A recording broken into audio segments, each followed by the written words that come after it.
쪽하고 협의하라고 해서 구두로 협의했는데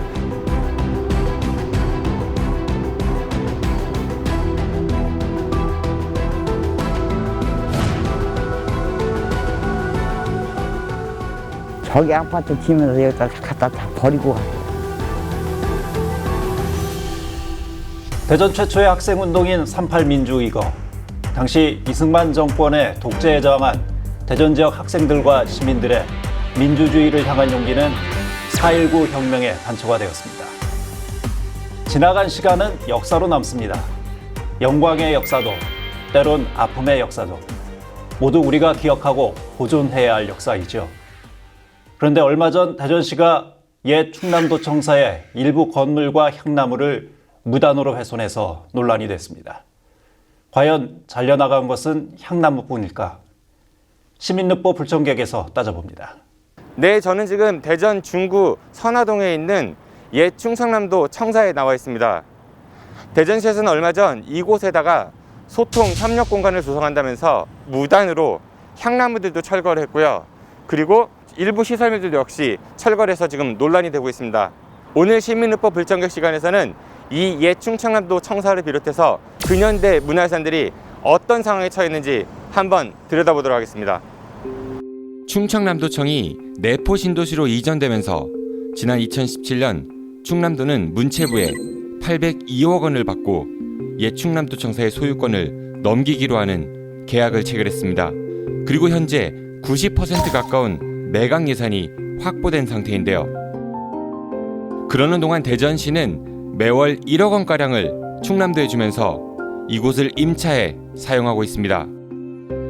그러면서 대전시는 지난 2019년 옛 충남도청사의 부속 건물 일부를 지역 거점별 소통협력 공간으로 만들겠다면서 국비 60억 원과 시비 63억 원을 합쳐 모두 123억 원을 투입하겠다고 밝혔었는데요. 네, 여기가 바로 이번에 대전시가 무단으로 철거한 그런 시설물인데요. 저쪽 밖에는 향나무들도 있었고요. 그리고 담장도 있었고 이것도 건축물이었지만은 지금은 그 흔적조차 찾아볼 수가 없습니다. 사실 이곳에 있던 나무들 중 일부는 지난 2006년 한미 FTA 반대 시위 도중 불에 타서 시위 관련 인사가 구속되기도 했었고 또 시위대 측은 약 1억 원가량의 배상 판결을 받기도 했었습니다. 그런 이유 시위단체들은 방화로 소실됐던 향나무와 비슷한 수령과 수형의 나무를 구해 이곳에 옮겨 심어 놓았는데요. 그렇다면 이렇게 잘려나간 향나무, 그 경제적 가치는 얼마나 될까요? 가격이 이제 어떤 분들은 뭐 300만 원 이상 간다 이러는데 보통 그렇게 가나요? 비싼 것들은? 그러면 더 비싼 것도 있고. 보통 얘기한 거고 보통 있고? 수영이 지금 모양에 따라서 충남도청에 이제. 있는 수영 같은 경우는 지금 상당히 많이 됐을 거라고요. 이 향나무의 경제적 가치 전문가들에 따라 최소 4억 5천만 원 정도에서 최대 6억 3,700만 원 정도로 추정되고 있는데요. 그런데 과연 경제적 손실뿐이었을까요? 이런 수목의 가치는 경제적으로만 판단해서는 안 되고 길게 그 이상의 가치가 있다라고 우리가 봐야 되는 관점을 가져야 합니다. 사실 심고 자라는 데는 50년의 시간이 걸리는데 베는 데는 이렇게 일시적으로 베어지게 됩니다. 그래서 생태적 관점을 좀 이 행정에서 가질 필요가 있다라고 저희는 심각하게 좀 보고 있습니다. 그래서 뒤늦게 이를 확인한 문체부와 충남도에선 공사 중지 명령과 함께 원상복구하라는 입장을 대전시에 공식적으로 전달했습니다. 그 이후에 어떤 진전 사항이 있나요? 공동체 쪽에서 이제 원상복구 계획을 아마 지금 수립 중이신 걸로 저도 인지하고 있어요. 그래서 이미 베어진 나무들에 대해서는 이제 그 안쪽에다가 다시 이제 그 식재를 하겠다라는 계획이더라고요. 일단. 그 새로 나무를 구입해다가? 그렇죠. 부족한 부분들은 그거 말고도 이제 그 여타의 그 우체국 등 이제 건물에 대한 훼손 부분이 있으니까 그 부분에 대한 것도 담으셔서 가져오시겠다라고는 지금 구두로는 지난주에 저한테 연락이 왔어요. 원상복구가 사실은 거의 불가능하지 않나요? 이미 나무도 베어져 버렸고 지금 뭐 172그루를 만약에 했다. 그러면 뭐 172그루는 준용하게 심어놔야 되겠죠. 그 훼손된 건축물들은 어떻게 돼야 되나요? 그러면은? 그거는 이제 충남도가 이제 뭐 복구를 시켜야 되겠죠. 충남도에서 문서까지 보낸 걸 알고 있습니다. 공문 시행했으면 공문 시행대로 뭐 충남도가 조치를 하겠죠. 이렇게 사태가 걷잡을 수 없이 커지자 대전시에서는 즉각 공식 사과를 했습니다. 앞으로는 문광부에서 관할할 소유권이 넘어가니까 그쪽하고 협의하라고 해서 구두로 협의했는데 문서 처리 부분이 좀 미흡했던 것 같습니다. 제가 이번 기회를 통해서 행정에 관해서 제가 많은 공부를 하게 됐고요. 앞으로 훨씬 좀 더 철저하게 행정적 마인드로 접근해야겠구나라는 반성이 많이 있습니다. 현재 대전시에서는 감사위원회를 구성해 진상조사에 나섰습니다. 그리고 감사 결과에 따라 관련자들에게 엄중한 책임을 물을 예정이라고 하는데요. 이렇게 대전시의 안일한 행정 처리로 인해 수십 년 된 나무들과 건축물들이 훼손되는 어처구니 없는 일이 벌어지게 되었습니다.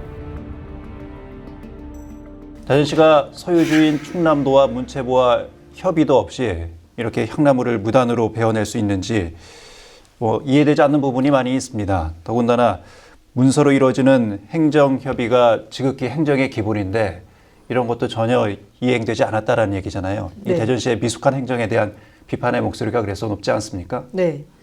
기본을 지키지 못한 대전시의 안일한 행정 처리, 이게 비난받아 마땅한 지점인 것 같고요.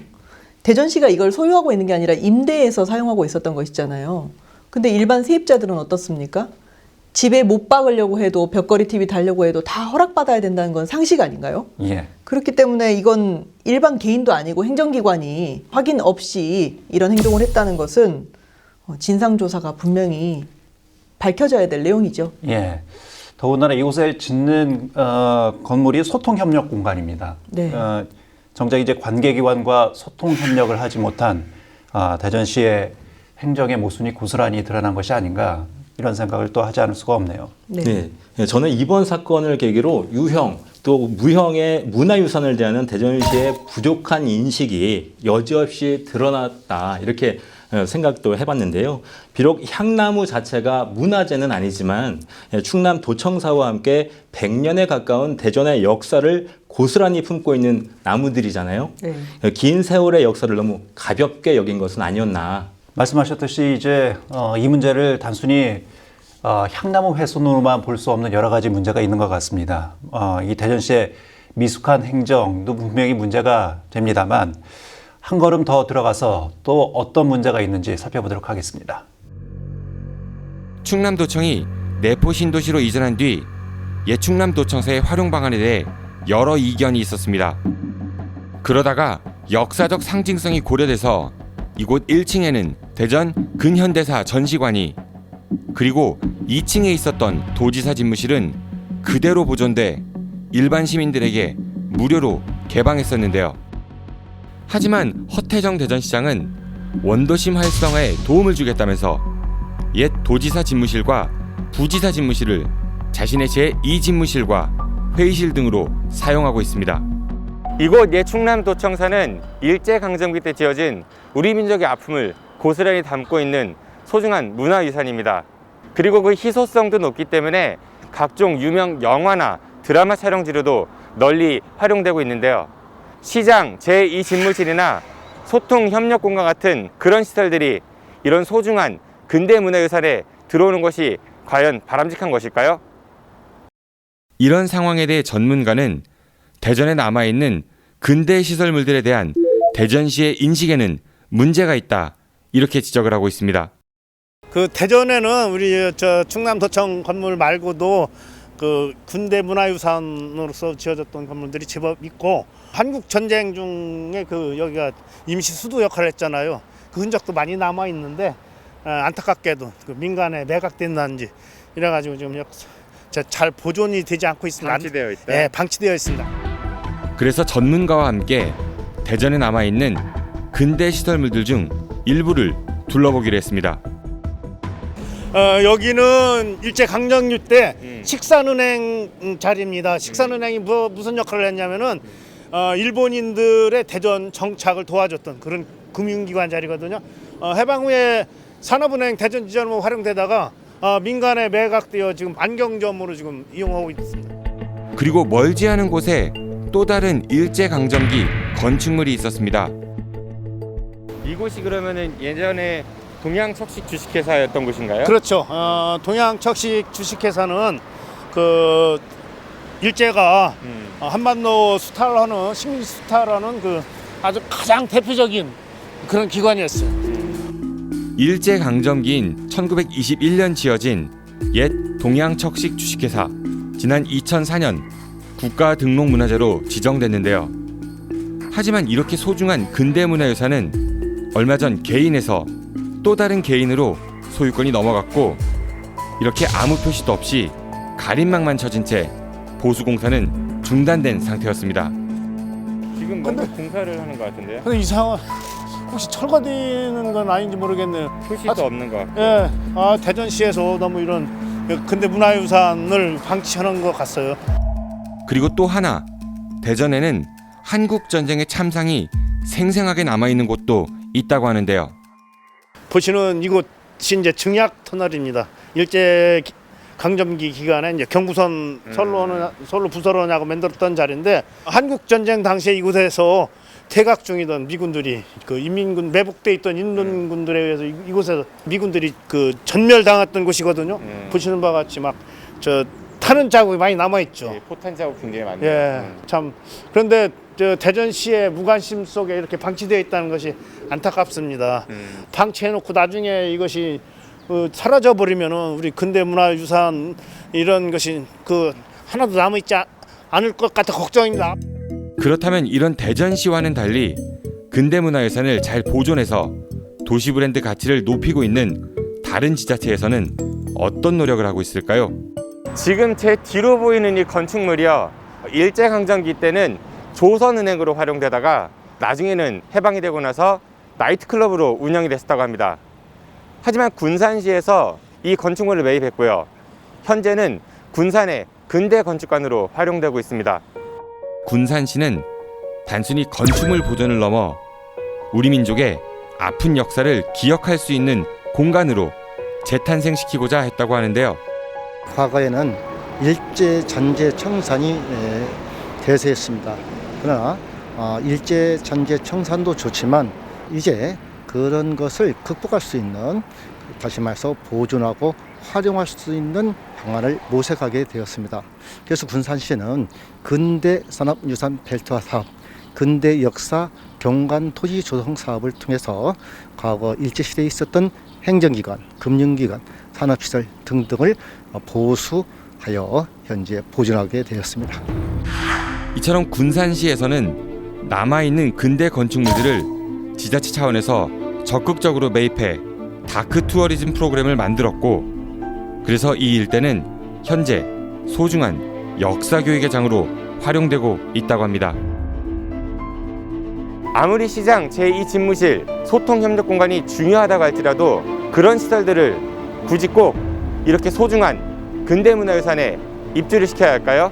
대전시가 도처에 방치되어 있는 소중한 문화유산들을 잘 챙겨서 근대문화유산 특별시 대전을 만들어 보는 건 어떨까요? 우리 지역의 근현대 건축물들이 이렇게 이 관심과 관리 부실로 방치되고 있어서 좀 안타깝습니다. 우리 지역의 문화유산으로서 어떻게 보존하고 활용할지에 대한 고민이 좀 필요하지 않을까 싶거든요. 예, 안타까운 일입니다. 화면에 나왔던 동양척식 주식회사는 일제강점기 때 조선의 경제를 독점하고 수탈하기 위해서 일본이 설립한 국책회사인데요.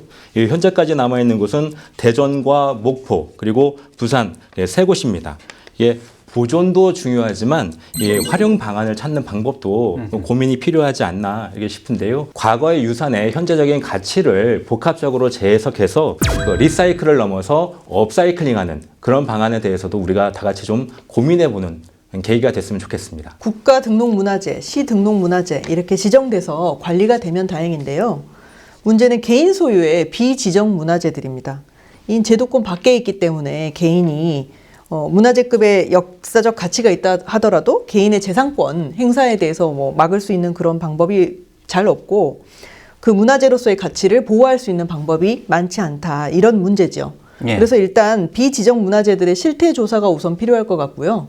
그 다음에는 아무래도 등록 문화재 지정 등을 통해서 제도권 안으로 들어와서 문화재로서 보유하면서 이렇게 가치를 높일 수 있는 그런 노력이 필요할 것 같습니다. 예, 단순히 근현대 건축물들을 이 건축물로 볼 것이 아니라 우리 지역민들의 삶이 녹아 있고 또 우리의 지역의 역사를 고스란히 담고 있지 않습니까? 네. 그런 측면에서의 문화유산으로서 우리가 좀 바라봐야 하지 않을까 그런 생각이 들기도 합니다. 예, 맞습니다.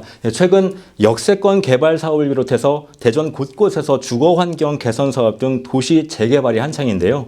저는 대전시가 자꾸 무엇인가를 새롭게 만드는 것에만 치중하지 말고 이미 있는 소중한 자원들을 잘 활용하는 것에도 좀 기지를 좀 잘 발휘했으면 하는 생각을 좀 해봤습니다. 이번 향나무 훼손 사건으로 인해서 대전 시민들이 느낀 상실감 또 행정에 대한 실망이 큽니다. 모쪼록 투명한 진상조사와 대전시의 책임 있는 대처를 기대해 봅니다. 시사엔데서 남은 대전, 세종, 충남 지역민들과 함께 만들어갑니다. 042-470-7393 그리고 이메일을 통해서 제보를 기다리고 있습니다.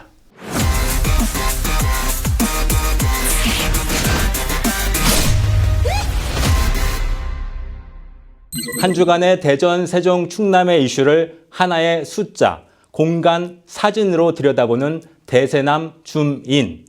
오늘은 2주의 숫자입니다. 바로 지난해 국내 태권도 대회의 개최 건수 0입니다. 단 한 차례도 열리지 못했습니다. 비단 태권도뿐만이 아닙니다.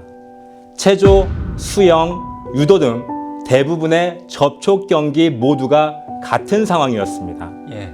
코로나19로 인해 각종 체육대회가 줄줄이 취소되면서 지역 체육계에 비상이 걸렸습니다. 지난달 개최 예정이었던 전국 동계체육대회도 결국은 개최를 못했잖아요. 예. 이렇게 대회를 치르지 못하다 보니까 특히 이제 학생 선수들의 진학에 상당히 문제가 발생하고 있다. 이런 이야기들이 들리는 것 같습니다. 예, 맞습니다. 다양한 시도대회의 입상 경력이 곧 선수들의 대학 진학의 중요한 항목이 되는데요. 대회가 열리지 못했으니 평가 기준이 없는 셈입니다. 체육 특기자 선발에도 큰 어려움이 있고요. 더 근본적인 문제는 스포츠계의 근간이 되는 체육 꿈나무들 양성에 비상이 걸린 겁니다. 지난 3일 대전시와 충남도 체육회에 따르면 대전 지역 내 엘리트 체육 선수가 지난해 전년 대비 529명이 줄었다고 하는데요. 이제 막 운동을 시작하는 초등부 선수들이 크게 감소했습니다. 충남 지역 역시 지난해 384명이 운동을 선택하지 않았거나 중도에 포기했습니다. 코로나19로 인해서 대회 자체가 열리지 않은 상황이니까 새롭게 운동 시작하는 초등부는 선수 등록 자체도 하지 않겠다 이런 입장이라고 하거든요. 예. 제가 부모 입장이라면 아이들 진로가 어떻게 될지 불투명하기 때문에 예. 재능이 있는 아이라고 하더라도 운동해보자 이렇게 하기는 좀 어려운 것 같아요. 그렇죠. 특히 이제 초등부 학생의 선수 감소세는 우리 지역 출신의 꿈나무 선수들을 발굴하고 육성하는데 어려움이 있을 수밖에 없지 않겠습니까? 그로 인해서 지역 스포츠의 저변의 확대 이런 부분에 대한 문제도 분명히 발생하지 않을까 싶어요. 네, 스포츠계 전체가 위축된 상황에서 계속해서 선수층은 얇아지고 새로운 선수 등록도 없는 상황이다 보니 지역 체육계에서는 유능한 선수들을 키워낼 수 있는 자구책을 마련해야 한다는 목소리가 높아지고 있습니다. 코로나로 인한 일시적인 상황이라고 치부할 것만은 아닌 것 같은데요. 위기는 곧 기회라고 하죠. 다시 0에서부터 차근차근 지역의 선수 양성을 위한 전문적인 시스템 구축에 나서야 할 때가 아닐까 싶습니다.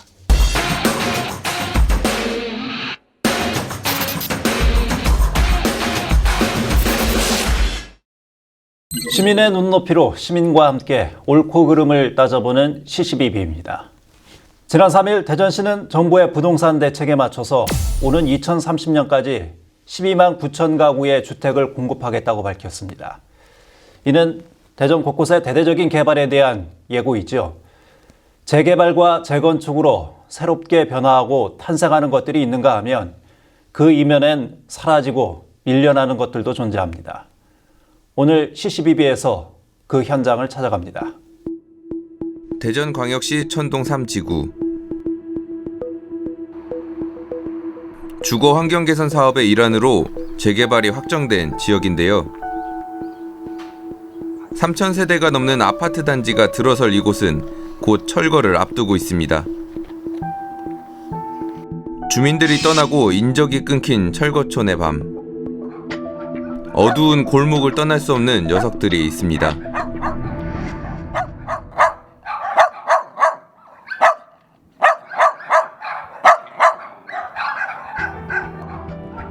곳곳에 흩어져 있던 유기견들이 빛을 따라 한 곳으로 향합니다. 희미한 가로등의 의지에 유기견들을 챙겨주는 한 사람. 모두가 떠난 철거촌에 홀로 남아 유기견들을 돌보고 있는 주민 조경희 할머니입니다. 어머님 이렇게 매일같이 유기견들 밥을 챙겨주시는 거예요? 이렇게 챙겨주시려면 힘들진 않으세요? 힘들게 생각하면 못하지요. 식구처럼 그냥 옆 앞에만 있어도 좋으니까. 한 마리 데리고 온 게 없어요. 여기다 다 갖다 놨다니까 자기네들이. 하루에 한 자고 있나마는 5, 6마리는 있었으니까요. 저기 아파트 지면서 여기다 갖다 다 버리고 가서 그래요. 천동 3지구처럼 주거 환경 개선 사업으로 2008년 준공된 인근 아파트 단지. 유기견들은 이곳의 재개발 과정에서도 버려지면서 인근 주택가 주민이었던 할머니의 집 앞에까지 떠밀려왔습니다. 다음 날 다시 찾은 철거촌. 할머니의 하루 일과는 유기견들 먹이 챙기기로 시작합니다. 언덕이 앉아가. 어느새 80마리까지 늘어난 유기견들. 할머니가 홀로 돌보기란 여간 벅찬 일이 아닙니다. 이렇게 많은 강아지들 챙겨주시려면 식비가 좀 많이 들 것 같아요. 많이 들어요. 한 150만 원 들어요 한 달에. 이제 고물 팔고 얘들 사료 살 때에는 저 쇳덩어리 같은 거 그런 거 이제 한 2~4가 팔고 그러면 사료 사고 값어치 나가는 거 갖다 팔고 그러면 이제 간식값은 되니까 이게 날마다 목적이지 날마다. 그래야 내 새끼들 먹여 살리니까 해야지. 할머니의 수입은 길거리에서 고물을 주워 팔거나 기초 수급비로 받는 50만 원이 전부입니다. 할머니는 유기견들을 돌보는 것만으로도 빠듯한데 유기견 80마리를 데리고 이주를 해야 합니다. 1,300만 원의 이주비가 나왔지만 할머니는 떠날 곳이 없습니다. 3월 말일까지 비워주기로 했는데 다 데리고 갔으면 다 데리고 가야지. 그게 제일 걱정이지. 할머니와 유기견을 도와줄 방법은 없는지 대전시를 찾아가 봤습니다. 신고가 들어오면 저희들이 각 구에 구조자가 있습니다. 그래가지고 그분들 통해 가지고 지금 구조를 해서 동물보호센터로 입소하게 됩니다. 유기견 구조 절차를 보면 시민의 신고를 통해 구조를 시작하고 구조된 유기견을 동물보호센터로 이송해 보호하게 됩니다. 대전시에 신고된 유기견들은 모두 대전광역시 동물보호센터로 오게 되는데요. 센터에 오게 된 유기견들은 어떻게 될까요?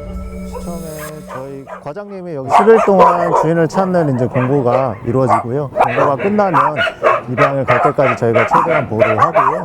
그래서 보호하면서 여기에서 뭐 예방접종이라든가 뭐 미용이나 목욕 같은 것도 하면서 관리를 계속 하고 있습니다. 공고 기간도 지나고 입양도 되지 않은 친구들이 있을 수도 있잖아요. 인도적인 처리 방법이라고 동물보호법에도 나와 있고요. 그래서 그거에 맞춰서 저희도 운영이 되고 있습니다. 센터로 온 유기견들은 기본적인 치료를 받은 후 신체검사 정보를 기준으로 주인을 찾는 공고문에 올려집니다.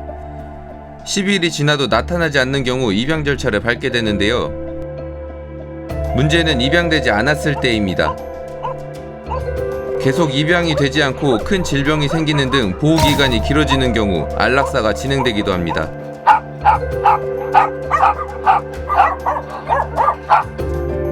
할머니의 보호를 받고 있는 유기견은 과연 센터의 도움을 받을 수 있을까요? 지금 천동권 같은 경우는 받기가 어려운 상황입니다. 농식품부 지침에 따르면은 이제 공공장소에서 돌아다니는 동물 이렇게를 보호하게끔 돼 있는 것이 동물보호센터거든요. 근데 그 동물을 관리하던 분이 계시면은 그거를 받기가 조금 어려운 상황입니다. 현재 동물보호법에 따르면 지자체는 유실, 유기동물, 피약대 동물 중 소유자를 알 수 없는 동물을 구조하거나 보호해야 합니다. 하지만 동물을 보호하거나 관리하는 사람도 소유자로 보기 때문에 유기견을 의미로 보호하는 경우도 소유자로 판단하게 되고 유기견 보호센터에선 도움을 줄 수 없다는 입장인 겁니다. 결국 조경희 할머니는 선의로 시작한 일로 모든 책임을 떠안게 됐습니다. 처음에 이렇게 안타까운 마음에 이렇게 보호하는 거는 이해하겠는데 오히려 동물보호센터로 이렇게 신고해 주셨으면은 오히려 법적으로 저희가 뭐 절차에 맞게끔 처리할 수 있을 거다 이렇게 생각하고 있습니다. 하지만 법적 절차에 따른 구조와 보호만으론 관리 사각지대에 놓인 유기견들을 모두 보호할 수 없습니다. 지자체의 관리받 구조 영역에서 활동하는 비굴 구조 네트워크를 만나 유기견 구조 문제를 들어봤습니다. 철거가 이루어지면 거기에는 항상 두고 간 유기견들이 발생을 하는 거죠. 예전부터 지자체가 좀 적극적으로 사실 철거를 함으로 인해서 발생되는 유기견 문제라든지 여러 문제에 대해서 좀 같이 종합적으로 미리 어떤 대비를 해야 되는데 10년 전이나 20년 전이나 아마 똑같은 패턴 같아요. 2017년 4월 강화도 폐지를 주워 생활하던 할아버지가 60여 마리의 유기견을 힘들게 돌보던 사연에 봉사단이 나서 입양을 도운 사례가 있었습니다. 대부분 관광객들이 버리고 간 유기견이었음에도 할아버지 또한 소유자로 인정되었기에 지자체에서는 아무런 행동에 나서지 않았던 겁니다. 소유가 있는 거기 때문에 유기견이 아니다 라는 거죠. 지자체에서 관여할 수 없다 이런 자꾸 인식으로 가다 보니까 결국 항상 문제가 발생이 되게 되는 거죠. 똑같은 문제가 항상 발생이 된다고 보고 있습니다. 더 큰 문제는 지자체의 동물보호 복지가 제자리 걸음인 상태에서 유기견 발생건이 해마다 증가하고 있는 상황이란 겁니다. 지자체는 현실적인 어려움을 호소합니다. 사실 법안이라든지 아니면 시스템, 시설 이걸로 해결될 문제는 아니라고 봅니다. 우리가 아무리 센터를 5천두 규모로 넣든 만두 규모로 넣든 만두까지 차면은 그 다음부터는 지금 상황이랑 똑같은 상황이 돼지는 거기 때문에요. 이미 버려진 유기견을 돕는 방법은 제도 개선이지만 근본적인 해결 방법은 유기를 하지 않는 것입니다. 제일 중요한 건 저희가 올린 게 시민의식이죠. 내가 손놔버리면 유기견이 되는 거고 내가 잡으면 반려견이 되는 거고 지금 근본적인 그 유기동물을 줄이기 위한 정부 정책이나 어떤 시민들의 노력 없이는 굉장히 좀 힘든 상황이 되었습니다. 유기견 문제 해결을 위해 시민의 노력과 함께 필요한 것은 정부와 지자체의 현실적인 법안 개정입니다. 지금도 어딘가에선 보호자에게 버려진 유기견들이 위험에 노출돼 있습니다. 무관심 속 방치된 유기견들에겐 따뜻한 관심이 필요합니다. 10여 년 전에 인근 지역에서 재개발이 있었고 그로 인해서 이 유기견들이 발생을 했는데 이 유기견들을 지금 80여 마리의 유기견들을 할머니께서 돌봐주시고 계시다라는 안타까운 사연인 것 같습니다. 근데 이 개들을 지금 법적으로 유기견으로 볼 수 있는지에 대한 여러 논란이 있는 것 같거든요. 네. 동물보호법에 따르면 동물을 사육하며 관리 또는 보호하는 사람을 소유자로 봅니다. 그러니까 현행법상 반려동물은 개인의 소유물로 규정되어 있는 거죠.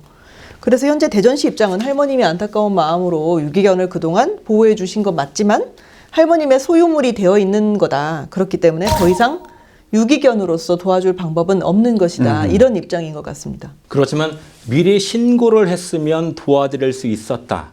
이렇게 전후 관계만 따지는 상황은 조금 글쎄요 좀 안타까운데요. 실질적인 지금의 상황을 보면 철거촌에 유기견이 맞잖아요. 그리고 할머니 혼자서 감당하기 힘든 처지라는 것도 누구나 알 수 있는 상황이고요. 대전시가 조금 더 적극적이고 인도적인 차원의 방안들을 모색해 줬으면 하는 그런 바람이 듭니다. 예, 저희 취재 이후에 대전시에서 현재까지 할머니께서 보호 중인 유기견들에 대한 중성화 수술을 지원하겠다 이렇게 밝혀왔고요. 아무래도 많은 수가 한 공간에 있다 보니까 이 개체 수가 급속하게 증가한 측면이 있어서 이 중성화 수술은 좀 필요해 보이긴 합니다. 또 다른 가능한 방법도 지금 고민하고 있다라는 얘기를 전해왔는데 좋은 결과가 있었으면 하는 그런 바람입니다. 인간의 이기심으로 인해서 버려지는 그 동물들을 보니까 참 마음이 안타까운데요. 반려동물 유기나 학대에 대한 처벌을 강화할 필요성이 있습니다. 이에 따라서 지금 강화된 동물보호법이 지난달부터 시행되고 있는데요. 반려동물을 유기한 행위에 대해서는 과태료 300만 원 이하에서 벌금 300만 원 이하로 강화되었고요. 동물 학대 행위에 대한 처벌도 강화됐습니다. 잔인한 방법으로 반려동물을 죽음에 이르게 한 학대 행위에 대해서는 기존에는 2년 이하의 징역 또는 2천만 원 이하의 벌금이었는데 지금은 3년 이하의 징역 또는 3천만 원 이하의 벌금으로 상향 조정됐습니다. 그만큼 이제 반려동물 학대에 대한 책임을 무겁게 하고 있는 거죠. 반려동물 인구가 늘고 동물권에 대한 인식이 높아지면서 많은 지자체들이 다양한 동물복지 정책들을 쏟아내고 있지만 정작 현장의 목소리를 들어보면 인력과 시설이 아직까지는 많이 부족한 상황이라고 합니다. 각 시군에서 직영으로 운영하는 유기견 보호센터도 굉장히 부족하고요. 대전에서도 직영보호센터는 한 곳뿐인데요. 물론 반드시 직영이 필요하다는 건 아니라 안정적인 운영과 관리를 할 수 있는 제도적 지원 마련이 필요해 보입니다. 예, 버림받은 철거촌 유기견 실태를 살펴봤습니다. 지금 여러분은 시사인 대세남 함께하고 계십니다.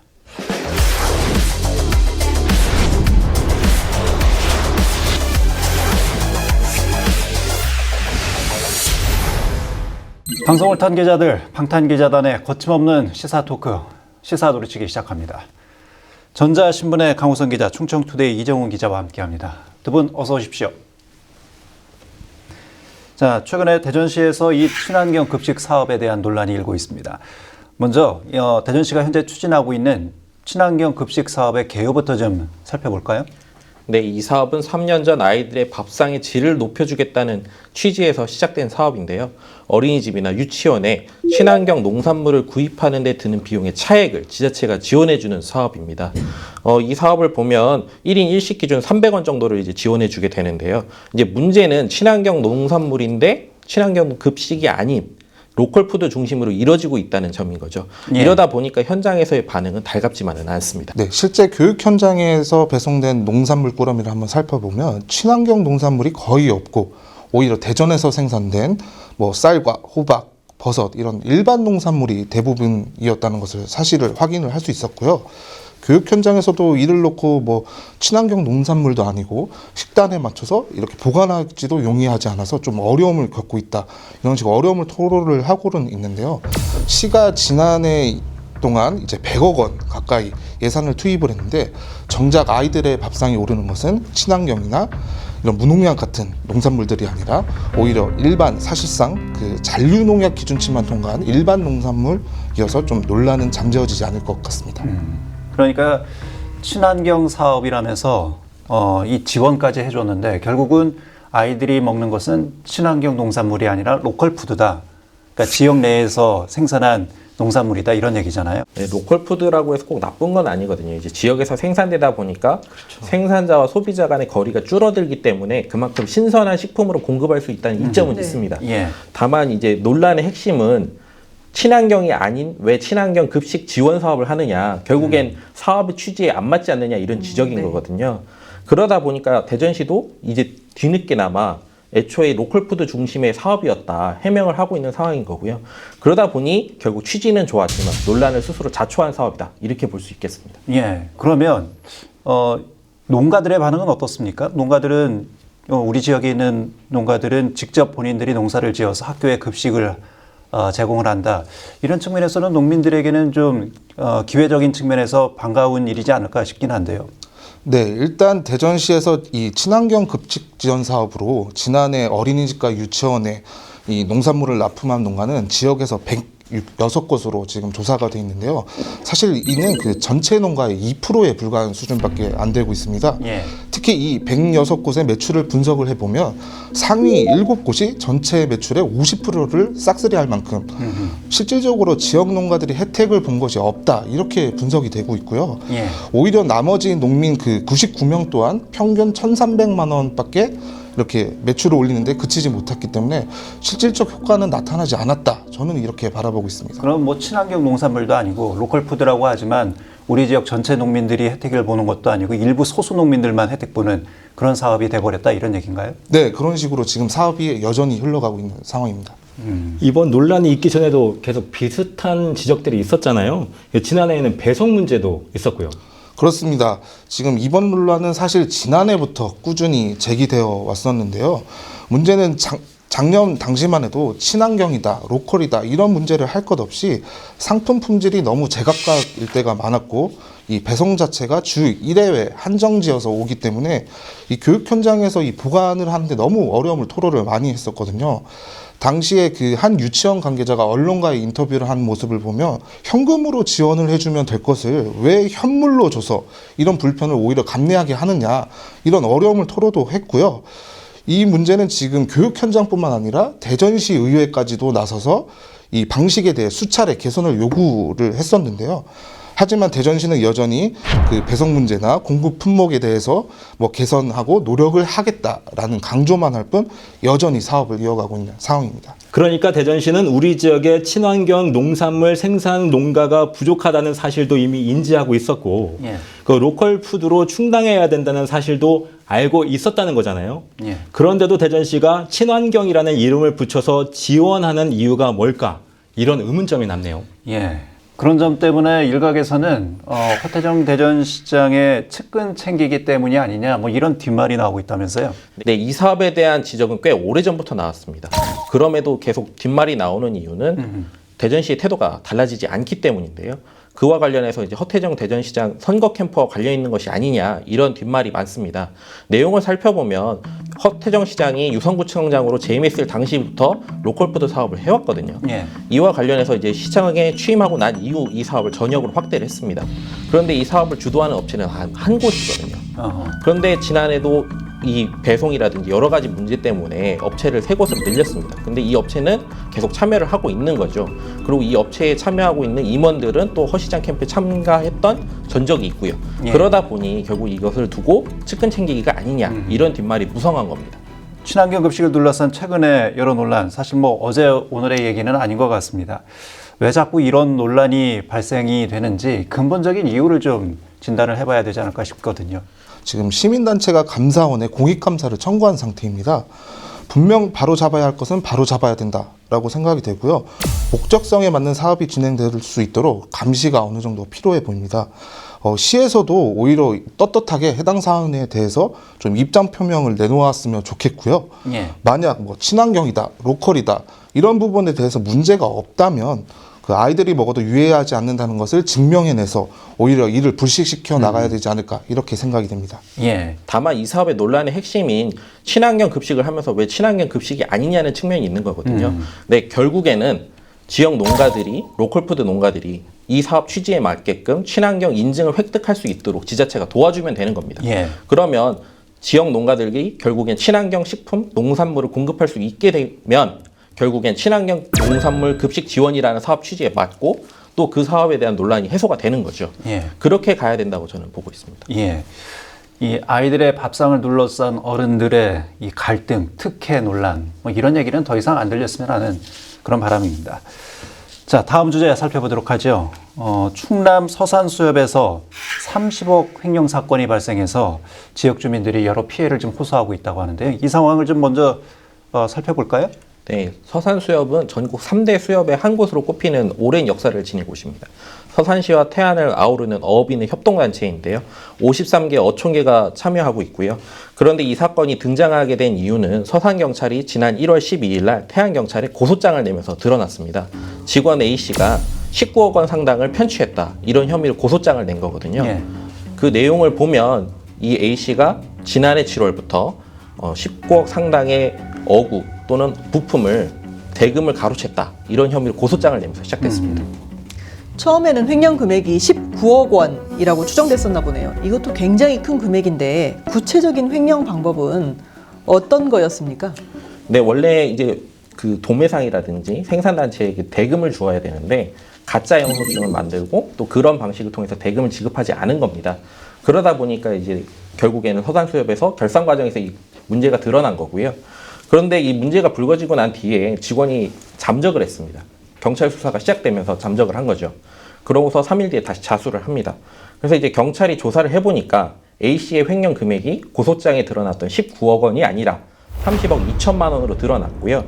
이제 경찰은 이 가짜 영수증을 만들어서 한 행위 등에 비추어 봤을 때 특정 경제 범죄, 가중 처벌 등에 관한 법률 위반 및 횡령 혐의 등으로 검찰의 구속 기소 의견으로 송치한 상태입니다. 그리고 첫 공판은 이달 중에 열릴 것으로 알려졌습니다.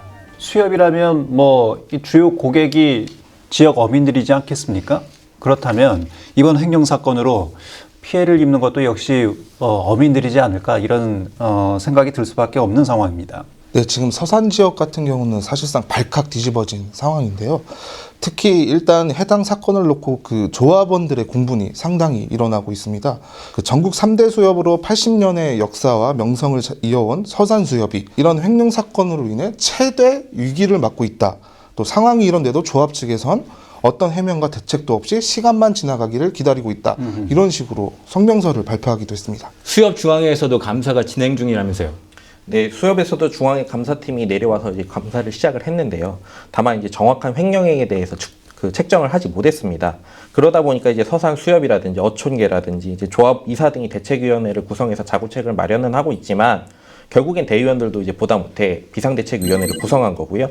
그러면서 이제 서산 수협의 정상화를 촉구하고 있는데 감사와 관련해서는 이제 중앙회 감사 결과라든지 이런 징계 절차만을 남겨놓고 있는 상황입니다. 다만 이제 서산 수협은 수사 이후에 해당 직원과 담당 과장에 대한 징계를 처리하겠다 이런 방침입니다. 예, 뭐 징계 또 사법 처리는 절차대로 진행된다고는 합니다만 이 피해 어민들에 대한 피해 구제는 어떻게 되는 겁니까? 이 피해 구제는 받을 수가 있는 건가요?